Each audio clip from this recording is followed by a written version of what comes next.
Jessica's POV. I clutched my aching belly, my steps unsteady as I walked out of the hospital. The sharp smell of disinfectant lingered in the air, a bitter reminder of everything I'd endured. Yet, the betrayal I felt cut deeper than any physical pain.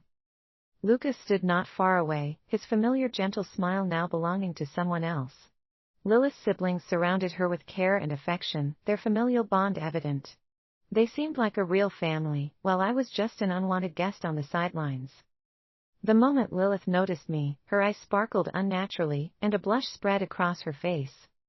"Luna, thank you. Without you, I wouldn't have survived," she said, her sweet voice dripping with false sincerity. Lucas turned toward me, his words devoid of concern, laced instead with subtle irritation. "Jessica, you're finally out? Took you long enough." He glanced at me briefly before shifting his gaze back to Lilith, who seemed to command all his attention. "You still look awful. Are you okay?" he asked casually, his tone perfunctory, as if asking out of obligation. I swallowed the lump in my throat, unable to respond. What could I say? That the pain in my stomach was unbearable? "If you're fine, let's go. We still need to get back and make dinner for Lilith," Lilith's sister said, her words harsh and dismissive. "I want to sit next to the alpha. His scent will help with my recovery," Lilith said, claiming the passenger seat with a calculated display of fragility.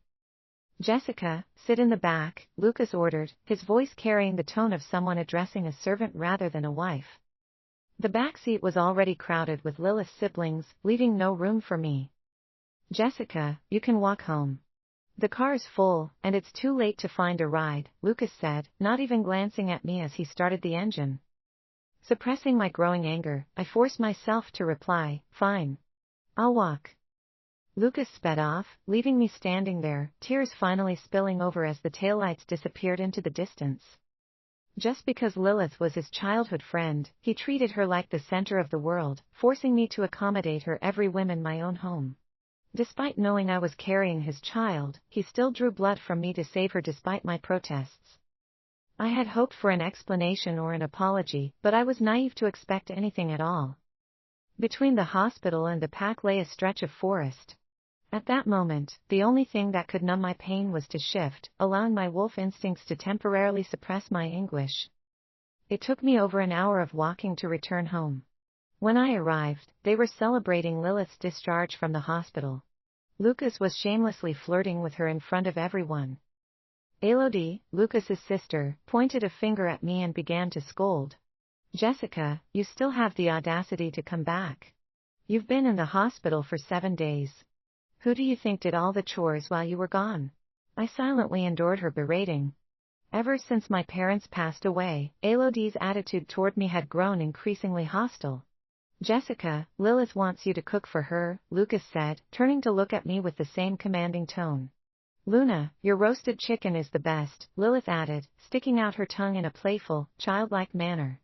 Lucas gazed at her with a tenderness that was almost sickening. This hypocritical woman only ever called me Luna when others were present. Behind closed doors, she would use my name without a shred of respect. After walking for over an hour, I had no energy left to argue. It wasn't like my voice held any weight in this house anyway. I went to the kitchen and began preparing my own dinner. It had been a week since I last had a proper meal, and my stomach ached with hunger. I reached for my favorite coffee beans, hoping to brew a cup to soothe my stomach. Lilith walked in, her tone dripping with mockery. "Jessica, why are you so slow?" I ignored her, my only desire being to retreat to my room and rest. "Jessica, do you know how much Lucas loves me?" she said, her voice filled with arrogance and triumph. "Jessica, do you know I faked being poisoned just to get your blood?" Her words made my hands tremble with rage. "What? Are you going to tell Lucas?" she taunted, stepping closer. "Do you really think he'd believe you?"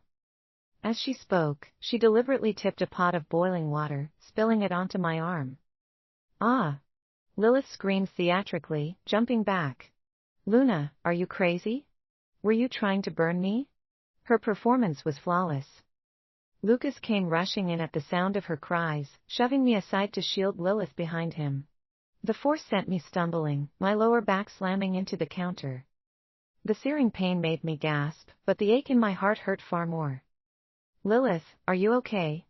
Lucas asked, his eyes filled with worry as he examined her. He didn't even glance at my scalded arm. To him, I was invisible. I looked down at my reddened arm, smiling bitterly. This was reality for me. Luna, I know you didn't do it on purpose. You didn't burn yourself, did you? Lilith's voice sounded concerned, but I clearly saw a flash of triumph in her eyes. Lucas, Luna really didn't mean to. She just wanted to make me a cup of coffee. Lucas glared at me, holding Lilith tightly in his arms with a look of concern. Looking at this scene, I couldn't help but feel amused. Jessica, are you jealous that Lilith is prettier than you? You're always bullying my sister. You don't even act like a proper Luna. You're only doing this because Lilith is weak, intentionally pouring hot water on her. Lilith, don't be afraid. I'm here, Lilith's brother said. It was clearly she who poured the hot water on me. Why are you blaming me? I retorted. Shut up. I wanted to tell them the truth, but Lucas cut me off. It felt like a huge stone was pressing down on my heart, making me hard to breathe. She didn't even have a drop of water on her, yet Lucas, as if blind, was blaming me. Jessica, is this how you apologize for doing something wrong? Hurry up and apologize to Lilith. Despite the scorching summer heat, my heart felt a cold chill. I clenched my jaw and whispered, I am sorry. Those 3 words weren't an apology, they were the final farewell to this relationship. He would rather believe others than trust his wife of 5 years. Jessica, what kind of apology is that? You didn't sound sincere at all. Elodie was still nagging incessantly. I couldn't bear this humiliation any longer. I didn't want to stay here for another second. Jessica, stop right there. Lucas grabbed my wrist and pulled me back with such force that it felt like he might crush my bones. Lucas, look, I need to treat my wound. I winced in pain as the blisters on my arm had burst, revealing raw, red flesh that was horrifying to look at.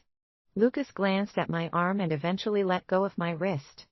I returned to my room, unable to hold back the tears that welled up in my eyes. Sorry, it's all my fault that you all misunderstood Luna. I should have left. I shouldn't have caused you any trouble. I heard their loud voices outside, and Lilith ran out, followed by the others.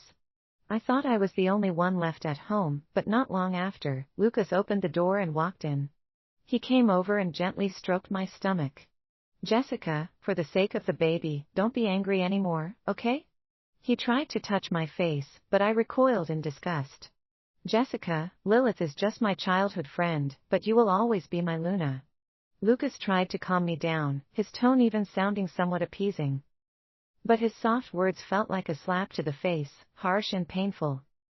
Lucas, so you do care about our child? Do you remember I'm your wife? I couldn't help but mock him. Lucas froze. His silence made me even colder. Just then, his phone rang. Lucas, Lilith's wolfsbane flared up. She was just taken away by the ambulance. Come to the hospital, quickly. Elodie sounded panicked. Without saying a word, Lucas retrieved my card from my purse. Jessica, my finances have been tight recently. I need to use your parents' compensation to pay for Lilith's medical bills. His words were like a thunderbolt, striking me hard. I could hardly believe my ears. 2 months ago, a rogue werewolf had attacked a nearby pack, and my parents died on the front lines. The Werewolf Association had given me $100,000 as compensation for their deaths. Are you crazy? Why would you use the money I got from my parents' death to pay for Lilith? I roared at him in anger. Money can be earned again. You know Lilith needs this money more right now, Lucas said matter-of-factly, as if it was a completely reasonable thing to do. No. I raised my voice, desperately trying to snatch my card back from him. That was my bottom line. I wouldn't let him cross it. Jessica, stop being unreasonable. Lucas pushed me to the ground, showing no mercy. My head hit the floor, and a sharp pain shot through my body. I felt something leave my body. Warm liquid trickled down my legs, and a sticky sensation filled me with panic. Trembling, I reached for my phone and dialed emergency services. The pain made my consciousness blur, and in my dazed state, I thought I saw Lucas whispering in my ear when he marked me. I will always love you and protect